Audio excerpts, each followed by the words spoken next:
यो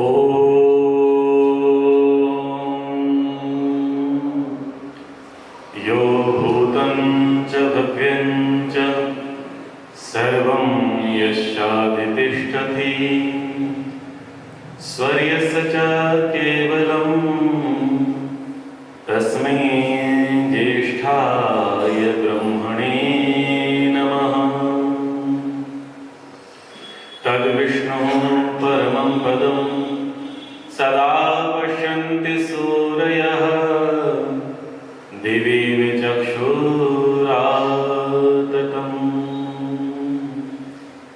स्वस्ति पन्थामनुचरेम सूर्याचन्द्रमसाविव पुनर्गदताघ्नता जानता संगमे महि।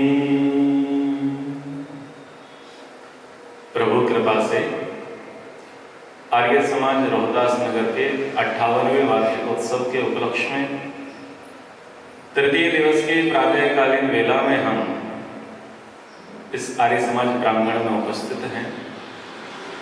मंच पर विराजमान उभरते हुए युवा भजनोपदेशक भाई यादवेंद्र जी, समुपस्थित सभी अधिकारी महानुभाव, पुरोहित वृंद, पूजनी वंदनी मातृशक्ति, अतिथि महानुभाव, संध्या मंत्रों पर हम विचार कर रहे हैं।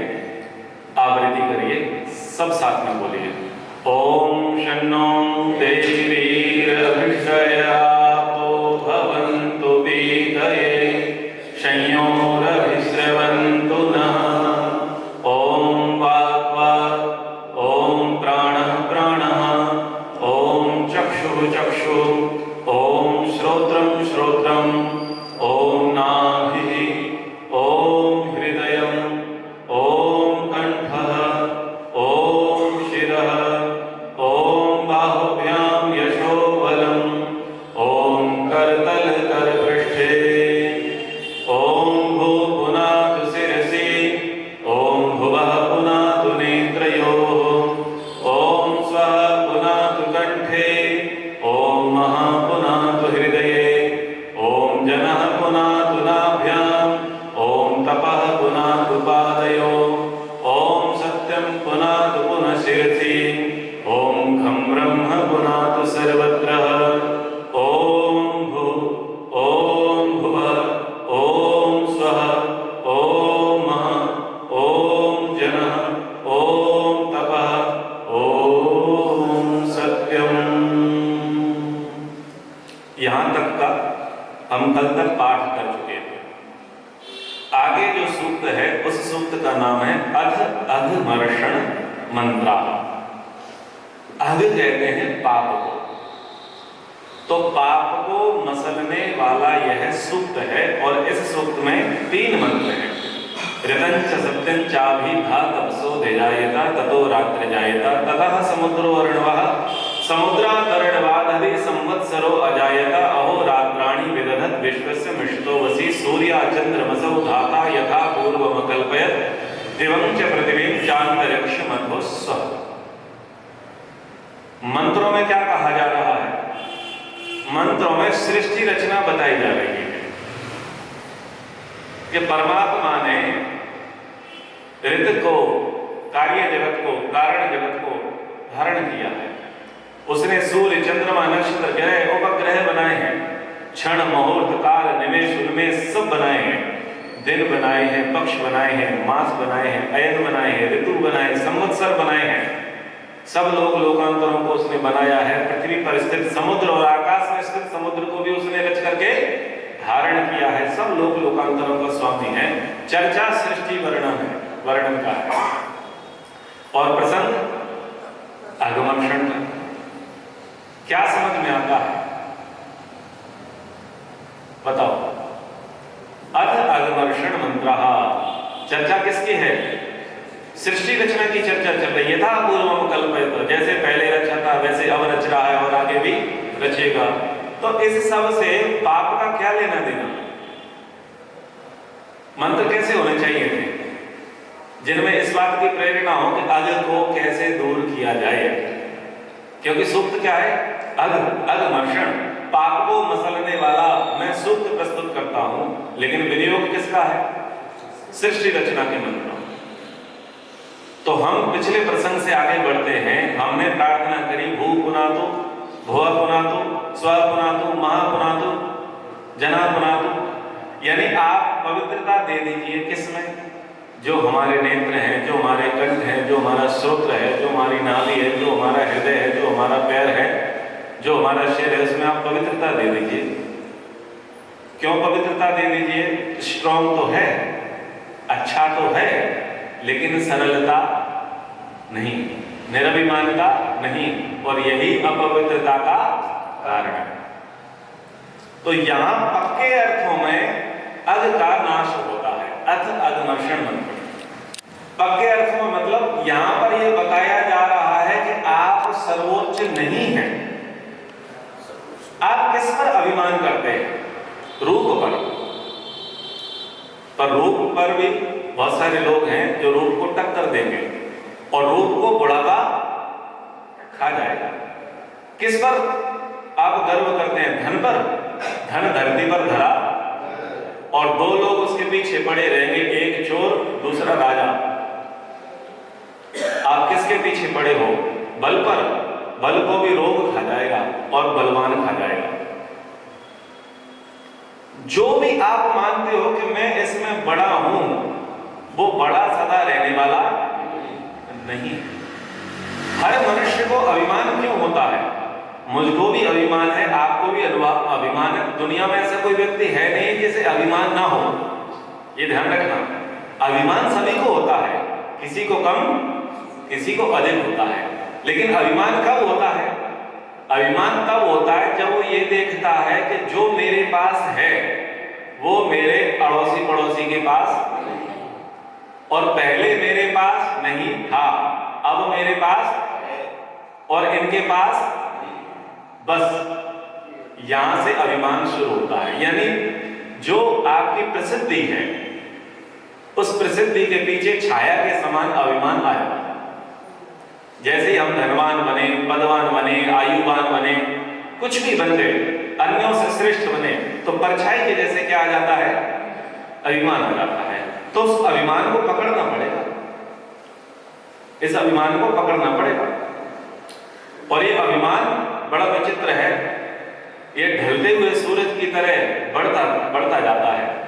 जब सूरज ढले और वहां पर मनुष्य खड़ा हो तो अभिमान की रेखा कितनी लंबी दिखाई देती है? व्यक्ति 6 फीट का, लेकिन अभिमान की परछाई 1 किलोमीटर तक जाती है। यानी अभिमान दशानन बन चुका है और सूर्य ढलने को है।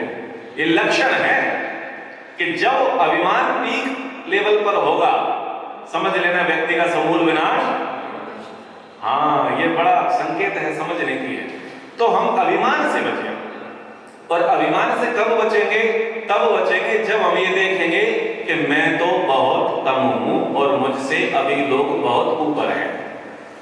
महर्षि भर्तृहरि बहुत अच्छे विद्वान हुए, उन्होंने बहुत अच्छा सूक्त लिखा, यदा किंचिद्योऽहं द्विपैव मदान्धः समभवम् तदा सर्वज्ञोऽस्मि त्यभवदवलेप्तं मम मनः। और भी आगे इसकी पंक्तियां हैं, वो कहते हैं कि यदा किंचिद्योऽहं द्विप एव मदान्धः समभवम्, कि जब मैंने कुछ जाना पहले की अपेक्षा, तो मैं ऐसा मान गया कि मनमस्त हाथी की तरह मुझसे ज्यादा जानने वाला कोई। तदा सर्वज्ञोऽस्मीति, मुझे ऐसा लगने लग गया कि मैं सर्वज्ञ हूं। आर्य समाज में जब आते हैं तब यही होता है। जब 4 सत्संग सुनते हैं तो व्यक्ति की योग्यता पुरोहित की जैसी हो जाती है, और 7 संगत सत्संग सुनते हैं तो व्यक्ति की योग्यता आचार्य के जैसी हो जाती है, और 8वें सत्संग में वो आचार्य को ही बताता है तुम ये गलत बोल रहे हो, क्योंकि कम जानता है, नया नया जानता है, पौराणिक विचारधारा से आया, पाखंडों में फंसा था, अभी 4 दिन से पता चला कि ईश्वर साकार नहीं? अभी 4 दिन से ही पता चला था, 4 बातें पता चली और फूल के कुप्पा हो गया। एक किसान खेत में था, दोपहर का समय था, जेठ का महीना था, कुदाल उसकी गर्म हो गई। कुदाल गर्म हो गई, उसने उठाया तो चेक गया। बोले ये तो गर्म हो गई। भोला किसान था, उसने कहा कि साहब मुझे लगता है मेरी कुदाल को बुखार आ गया। उसको अपनी तौलिया में लपेट करके कंधा में धर के भागा वैद्य के पास गया, डॉक्टर के पास गया। डॉक्टर साहब। बोले क्या हुआ भैया? बोले मेरी कुदाल को बुखार है, देखो कितना ताप चढ़ा हुआ है। डॉक्टर ने देखा, थर्मामीटर लगा करके, हाँ भाई इसको बुखार है, काम कर। बोले क्या? इलाज ये है कि इसके बेटे को बांध देना रस्सी से और इसको उल्टा टांग लटका देना कुएं में 2 घंटे, और उसके बाद इसका बुखार उतर जाएगा।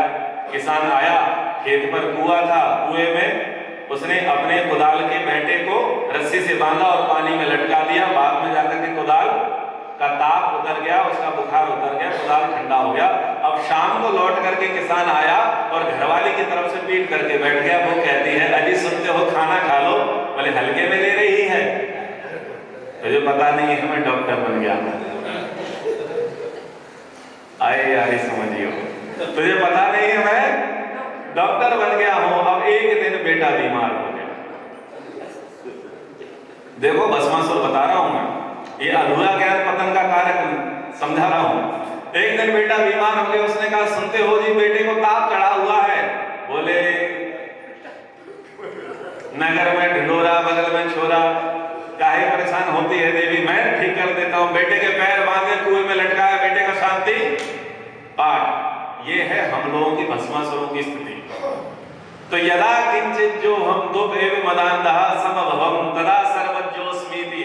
जब हम कम जानते हैं तो हमें ऐसा लगता है कि हम तो बहुत जान गए हैं, और हमारी बुद्धि का जो लेवल है, आहा, हमसे ज्यादा जानने वाला कोई तत्वज्ञानी हो गए। 3 सत्संग सुन करके, 7 सत्संग सुन करके, हमसे बड़ा कोई ज्ञानी है ही नहीं। इतना ज्ञान भरा पड़ा है कि फेसबुक पोस्ट कर रहे हैं, हर पड़ोसी को बता रहे हैं, घर में आके घरवाली को समझा रहे हैं, बहू को समझा रहे हैं, बेटे को समझा रहे हैं, पड़ोसी को समझा रहे हैं, ये मत करो वो मत करो। आते से तांडव शुरू। भर्तृहरि कहते हैं कि जब मैं विद्वानों की सभा में पहुंचा, मैंने देखा कि मैं तो कुएं का मेंढक था, लेकिन जब मैं तालाब में गया और मुझसे महारथी विद्वानों को जब मैंने देखा तो मेरा वो अभिमान का बुखार ऐसे ही उतर गया जैसे वैद्य के आगे बुखार उतर जाता है। जब मैं विद्वानों की सभा में पहुंचा तब पता चला कि हम तो कहीं पर भी नहीं है। स्वामी दयानंद सरस्वती जी महाराज की जब प्रशंसा करेंगे तो स्वामी जी महाराज ने कहा कि तुम यूं ही मुझे उपमा मत दो। अगर मैं अपने उस काल को देखता तो मैं तो जैमिनी के बराबर भी अपने आप को नहीं मानता। मेरे से श्रेष्ठ तो ब्रह्मा से लेकर जैमिनी पर्यंत ऋषि हुए। ये है निरभिमानता, ये है निरभिमानता स्वामी दयानंद जी की। वो अपने को बड़ा नहीं मानते थे, बहुत कुछ हर क्षेत्र में बड़े थे। योग विद्या में, साधना में, क्रिया में, अष्टांग में, बहुत सारी विद्याओं में, शास्त्रार्थ में, संस्कृत में, वेद विद्या में, पौराण विद्या में, भूत विद्या में, जितनी विद्या दुनिया जमाने का चीजें थी उन सब में स्वामी दयानंद जी महारथ हासिल था, पराक्रमी थे, लेकिन अभिमान नहीं था। यहाँ पर बताया जा रहा है कि तुम्हें किस बात का अभिमान है? रूप का, धन का, वस्तु का, कुल का, खानदान का, पैसे का, पद का, प्रतिष्ठा, किस बात का अभिमान है?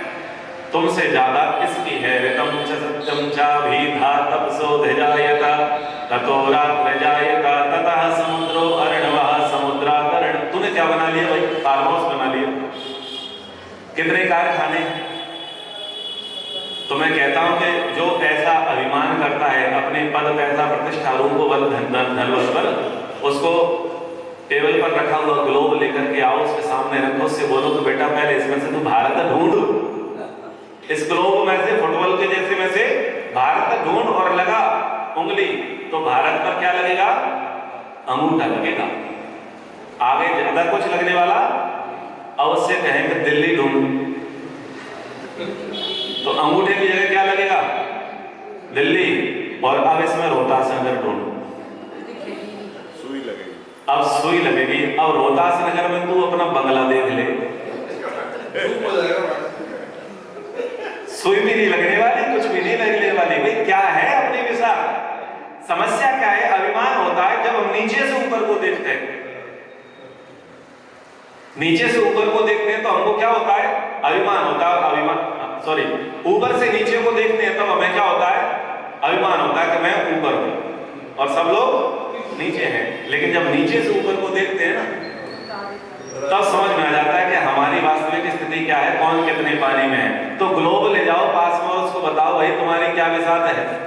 अरे सूर्या चंद्र बसौ धाता यथा पूर्वम कल्पत, तूने कितना निर्माण कर लिया, उसको अभिमान नहीं है, तू किस बात का अभिमान करता है?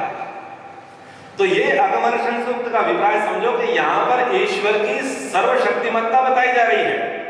ईश्वर सच्चिदानंद स्वरूप सबसे ज्यादा शक्तिशाली व्यक्ति है और उसी के कारण से तुम छुटभइये बने हो। उसी के कारण है जो कुछ भी आपका है और वो कितना महान विशाल है। तो जब हम अपने से बड़े को देखते हैं तो हमारे अभिमान का नाश, और यही है अगमर्षण। समझ गए ना? यानी हम अपने आप को बड़ा ना माने, सब क्षेत्रों में किसको बड़ा माने? ईश्वर को बड़ा माने। इसलिए यह अगमर्षण सूक्त है। अब समझ में आ गया? पहले पकड़ में था क्या? थोड़ा थोड़ा था। अब ये अभिप्राय है अभिमान का नाम। अब है अथ मनसा परिक्रमा मंत्र। अब यहां तक क्या हो गया? घूम फिर करके बैठ गया। संकल्प क्या था? संकल्प था अधीष्ठये पीतये, मुझे मोक्ष आनंद की प्राप्ति करनी है, अभ्युदय निश्रेयस की सिद्धि करनी है, धर्मार्थ काम मोक्ष की प्राप्ति करनी है। सबका अभीष्ट अलग अलग है, सबकी डिजायर, सबकी प्रार्थना अलग अलग है, इसलिए सबका संकल्प भी अलग अलग है। तो शुरुआत कहां से हुई? शुरुआत हुई शरीर की स्वस्थता से लेकर के, मन की पवित्रता से लेकर के, और कहां तक आ गया कि मुझे अभिमान, जो कुछ भी आज मैं हूं वो किसकी वजह से हूं? ईश्वर की वजह से हूं। यहां तक आ गया। अब उसका मन भक्ति में लगाना है तो उसे दिग्दर्शन कराना है, और दिग्दर्शन कराने के लिए मनसा परिक्रमा मंत्र। मनसा परिक्रमा यानी अब आंख नहीं खोलेगा, अब आंख बंद करके विचार करेगा। ओम प्राची दिग्ग्नि रधिपति रसितो रक्षिता विद्या शिवा, ओम दक्षिणा, ओम प्रतीचि, ओम उदयचि, ओम ध्रुवा, ओम उर्ध्वा। तो क्या क्या देख रहा है वो देख रहा है कि प्राची दिशा में, पूर्व दिशा में अग्नि मेरा प्रतिनिधित्व कर रही है। अग्नि यानी ज्ञान, ज्ञान मुझे प्रकाश दे रहा है, मुझे मार्ग दे रहा है, उसके कारण मेरा जीवन चल रहा है। अगर अग्नि ना होती तो मेरा जीवन ना चलता, ज्ञान ना होता तो मेरा जीवन नहीं चलता। इसलिए मैं ज्ञान को नमस्कार करता हूं। हे ज्ञान के अधिपति परमात्मा, तुझे नमस्कार करता हूं। इस ज्ञान मार्ग में चलते हुए अगर मैं तुझसे द्वेष करूं, या जो मुझे ज्ञान प्रदान करने वाले मैं उनसे द्वेष करूं, या गलती से वो मुझे द्वेष करें, तो यो अस्मान द्वेष्ट यम च वयम तम जम्भे दद्महा, मैं अब द्वेष नहीं करूंगा क्योंकि आप इस क्षेत्र के अधिपति हैं। आगे उसने विचार किया दक्षिणा, दक्षिण दिशा में भी आप क्या करते हैं? हमारे अधिपति बने हैं, स्वामी बने हुए। तो इसके सूत्र में कहा गया कि जो पितर लोग हैं, ज्ञानी लोग हैं, पूर्वज हैं, ये पूर्वज भी आपके मार्गदर्शक हैं। अगर पूर्वज आपके जीवन में ना होते तो आपका जीवन चलने वाला नहीं था, इसलिए पूर्वजों को नमन करो। फिर कहा इंद्र को नमन करो, अन्न को नमन करो, अग्नि को नमन करो। फिर कहा जिसको तुम हे तुच्छ समझते हो उसको भी नमन करो। बोले वो कौन है? बोले तिर्यक योनियां हैं, जो तिरछी टेढ़ी मेढ़ी चाल चलने वाले हैं, जो कीट पतंग हैं वो, जो सांप विषधर अजगर प्राणी है वो, उनको भी नमस्ते करो। बोले इनको नमस्ते क्यों करो? ये तेरे लिए है। ईश्वर ने कोई भी कृति निष्प्रयोजन नहीं रची है। मच्छर भी बनाया है तो वो बड़े काम से बनाया और वो इनडायरेक्टली तेरे लिए है। कल बताया था दुनिया का सबसे बड़ा सुविधाभोगी प्राणी ईश्वर, सबसे लाडला प्राणी ईश्वर। तो ईश्वर ने अगर मच्छर भी बनाया है तो वो किसके लिए बनाया है? कहीं ना कहीं वो इनडायरेक्टली किसके लिए हितैषी है? मनुष्य के लिए। अब ये मत सोचना काट करके कैसे हितैषी है, पर्यावरण के लिए। आपने गंदगी फैलाई, गंदगी का बाय प्रोडक्ट है वो, गंदगी का बाय प्रोडक्ट है। अब सांप है, सांप क्या कर रहे हैं? जो जहरीली विषैली गैसें हैं उसको वायुमंडल से वो पी रहे हैं, तो वो तो आपके रक्षक हैं। चूहा भी आपका रक्षक है, केंचुआ भी आपका रक्षक है, मेढक भी आपका रक्षक है। जिसको आप मानते हैं तो इसको तो जीने का अधिकार नहीं है, इस छिपकली को तो होना नहीं चाहिए था। इस तितली को, इस मच्छर को, इस कीड़े को तो होना नहीं चाहिए था, जिसका आप तिरस्कार कर रहे हैं। यहाँ पर कह रहे हैं कि छोटे से छोटे जीव का भी तिरस्कार मत करो, क्योंकि जैसे तुम उसकी कृति हो ऐसे ही वो भी परमात्मा की कृति है। इस अनोखे जगत की मैं तकदीर हूँ, मैं विधाता के हाथों की तस्वीर हूँ, एक तस्वीर हूँ इस जहां के लिए, धरती मां के लिए, शिव का वरदान हूँ मैं तुम्हारी तरह, जिसने सब को रचा अपने ही रूप से, उसकी पहचान हूँ मैं तुम्हारी तरह। भूतेषु भूतेषु विचित्र धीरा प्रेत्यास्माद लोकादमृतम भजन्ति। प्राणी प्राणी में परमात्मा का चिंतन करना पड़ेगा, छोटे से छोटे जीव में भी परमात्मा को देखना पड़ेगा, और श्रेष्ठ श्रेष्ठ जीव में भी परमात्मा को देखना पड़ेगा, सूर्य में भी परमात्मा को समझना पड़ेगा, और घास ध्रुवा में भी परमात्मा को समझना पड़ेगा। ये सूर्य भी परमात्मा ने तुम्हारे लिए बनाया है, ये घास जिसको तुम रौंद करके चलते हो वो भी परमात्मा ने बनाया है। इसलिए मां विदुषावह है मनसा परिक्रमा। आप बड़ी से बड़ी क्रिएशन, और जो आपकी बुद्धि में आपको तुच्छ से तुच्छ क्रिएशन दिखाई देती है, उसके प्रति द्वेष मत करो। शुरुआत तुम करो कि मैं अपनी तरफ से द्वेष नहीं करूंगा, और यदि ये द्वेष अपनी मूर्खता से कर ले तो उस द्वेष को मैं आपके न्याय रूपी जबड़े में रख करके विनष्ट करना चाहता हूं। तो मनसा परिक्रमा क्या है कि व्यक्ति अपने सराउंडिंग चिंतन करता है, विचार करता है कि भाई जितनी भी क्रिएशन है, जितनी भी सुविधाएं हैं, चाहे वो बृहस्पति के रूप में है, इंद्र के रूप में है, सूर्य के रूप में है, अग्नि के रूप में है, पितरों के रूप में, अन्न के रूप में, वर्षा के बूंदों के रूप में है, बिजली के रूप में है, जो कुछ भी जो भूत हैं, जितने भी प्राणी हैं, जितने 33 कोटि देवता हैं, मैं किसी के साथ भी द्वेष किसी को है, क्योंकि किसकी कृति है? ईश्वर की कृति है। अगर हम उसका निरादर करते हैं मतलब क्रिएटर का निरादर, देखो ये है भक्ति। समझ में आ रही है? अगर हम प्राणी का निरादर कर रहे हैं मतलब किसका निरादर कर रहे हैं?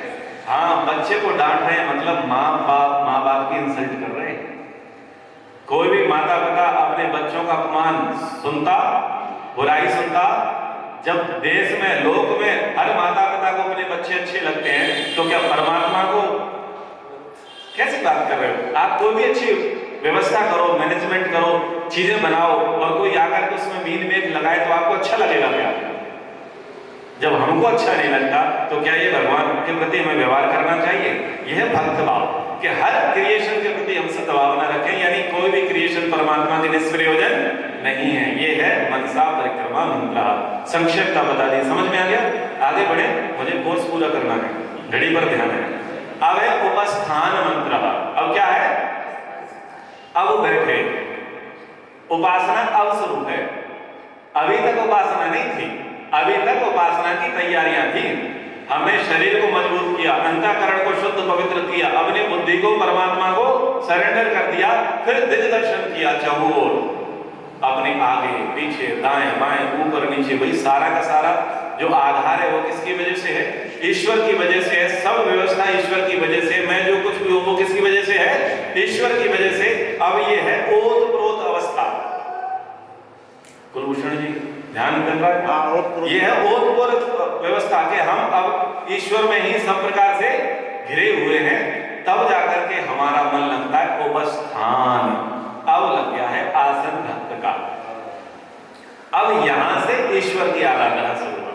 ओम उद्वयं नमस्परे स्वः पशन्तोत्तरं देवं देवत्रा सूर्यमगन् ज्योतिरुत्तमं उदुतिञ्जात वेदसं देवं वहन्ति केतवा दृशे विश्वाय सूर्यं चित्रं देवानामुदगाधिनीकं चक्षुर्मित्रस्य वरुणस्याग्ने आप्राभ्यावा पृथ्वी अंतरिक्षं सूर्य आत्मा जगतस्तुतस्य स्वाहा।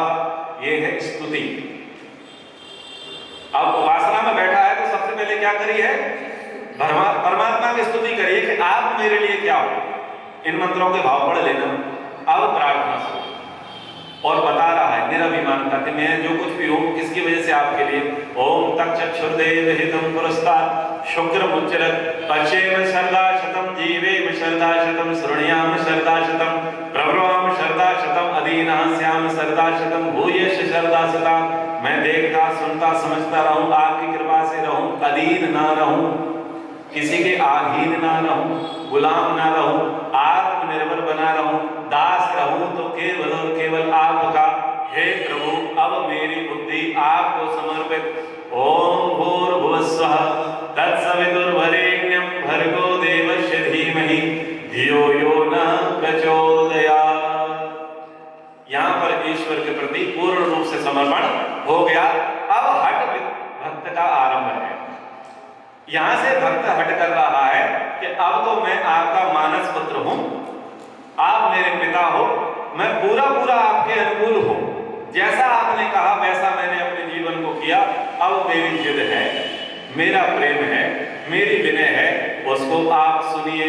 हे ईश्वर दयानिधे भवत् कृपयानिधि जपोपासनादि कर्मण धर्मार्थ काम मोक्षाणां सद्यः सिद्धिर भवेन्नः। आज अभी इसी वक्त दो। सद्य, सद्य शब्द का क्या अर्थ है? अभी। हे ईश्वर दयानिधे भवत् कृपयानिधि, आपकी ही कृपा से मैं वहां से यहां तक पहुंचा। मेरे जप उपासना कर्म आदि सब आपकी कृपा से ही सिद्ध हुए हैं। अब धर्म अर्थ काम मोक्ष जो मेरा अभीष्टये पीतये था, समझ में आ गया? शरणो देवी रविष्टया आपो भवन्तु पीतये संयो रवि सर्वन्तुना। जिस संकल्प के निमित्त मैंने ये सारा अनुष्ठान किया, सद्यः सिद्धिर भवेन्नः, मैं नहीं जाऊंगा, आज अभी इसी वक्त चाहिए। फिर उसे वो मिलता है। ये है समाधि। ये क्या है? समाधि है, ये उपासना हो गई, प्रभु से मिलान हो गया है। अब धन्यवाद है, क्योंकि जब मिल जाता है तो क्या करते हैं? प्रशंसा करते हैं, जय जयकार आपकी। ओम नमः शंभवाय च मयो भवाय च नमः शंकराय च मयस्कराय च नमः शिवाय च शिवतराय च। ये है आपकी जय जयकार हो। आपका बहुत बहुत धन्यवाद है। आपकी कृपा से मेरा सब कार्य संपन्न हुआ, ये धन्यवाद जय जयकार है। नमः शंभवाय च मयो भवाय च नमः शंकराय च मयस्कराय च नमः शिवाय च शिवतराय च। आपने मेरा कल्याण कर दिया, आपकी जय हो। और अब त्रिविध तापों से मुक्ति मिल गई। ओम शांति शांति शांति। समय के अनुसार हमारा मतलब यहाँ पर विराम। ध्यान मेरा घड़ी पर रहता है, उसके अनुसार मैं बोलता हूँ। तो आशा करता हूँ आपको संध्या संक्षिप्त समझ में आ गई होगी। आगे के लिए विकास। धन्यवाद।